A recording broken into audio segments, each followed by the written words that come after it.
Iran విషయంలో America ఎటూ తేల్చుకోలేకపోతుంది. యుద్ధమా, చర్చలా, ఎటువైపు మొగ్గు చూపాలి?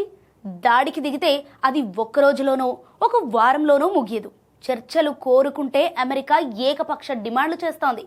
దాంతో రెండు దేశాలు యుద్ధ సన్నాహాల్లో మునిగున్నాయి.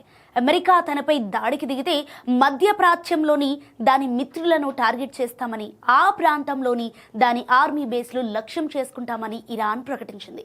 ఇక ఉద్రిక్తతల నేపథ్యంలో దేశ భద్రతను కాపాడుకోవడానికి హార్ముజ్ జలసంధిలోని కొన్ని భాగాలను ఇరాన్ తాత్కాలికంగా మూసివేసింది. రెవల్యూషనరీ గార్డ్స్ నిర్వహిస్తున్న ఆర్మీ డ్రిల్స్ కారణంగా ఈ చర్య తీసుకున్నట్లు తెలుస్తోంది. ప్రపంచ చమురు రవాణాలో 20% వరకు హార్ముజ్ జలసంధి గుండానే సాగుతోంది. ఈ పరిణామాల వల్ల గల్ఫ్లో అమెరికా చిరకాల మిత్రులైన సౌదీ అరేబియా, ఖతార్ సహా అనేక దేశాలు తీవ్ర ఆందోళనలో ఉన్నాయి. ఇరాన్పై దాడికి దిగిన పక్షంలో అమెరికాకు తమ గగనతలాన్ని అనుమతించమని తేల్చి చెప్పాయి. కారణం ఏంటంటే ఆ దేశాలు ఇరాన్తో ఘర్షణ కోరుకోవటం లేదు. అమెరికా మాత్రం ఇరాన్ తన అణు కార్యక్రమాన్ని పూర్తిగా ధ్వంసం చేయాలని పట్టుబడుతోంది. ఇక మరోవైపు ఇరాన్ అదే స్థాయిలో వెనక్కి తగ్గేది లేదంటోంది.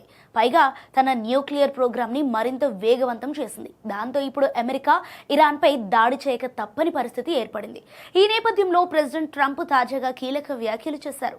అమెరికా ఇరాన్తో ఒప్పందం కుదుర్చుకుంటుందా లేదా సైనిక చర్య తీసుకుంటుందా అనేది దాదాపు 10 రోజుల్లో ప్రపంచానికి తెలుస్తుందని అన్నారు. వాషింగ్టన్ డీసీలో జరిగిన బోర్డ్ ఆఫ్ పీస్ సమావేశంలో ఆయన ఈ మాట చెప్పారు. ఇటీవల మిడిల్ ఈస్ట్కు మరిన్ని సైనిక దళాలను పంపింది అమెరికా. అదే సమయంలో స్విట్జర్లాండ్లో అమెరికా, ఇరాన్ అధికారుల మధ్య చర్చలు కొంత పురోగతిని చూపించాయి. కాంగ్రెస్ ఆమోదం లేకుండా ఇరాన్పై సైనిక చర్యకు మద్దతు ఇవ్వబోమని కొంతమంది డెమోక్రటిక్ ఎంపీలు, కొంతమంది రిపబ్లికన్లు అంటున్నారు. ఇక ఇరాన్తో యుద్ధం వినాశకరమైనదని వారు అంటున్నారు. ఇరాన్లో 9 కోట్ల మంది ప్రజలున్నారు.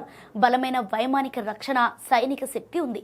సో ఈ ప్రాంతంలో వేలాది మంది అమెరికా సైనికులు దాడులను ఎదుర్కోవచ్చు. మరోవైపు ఇరాన్ తన సైనిక స్థావరాలను బలోపేతం చేసిందని ఉపగ్రహ చిత్రాలు చూపిస్తున్నాయి.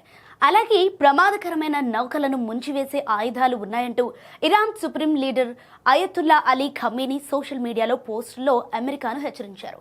ఏదేమైనా ఈ సంక్షోభం అంత సులభంగా తేలేలా లేదు.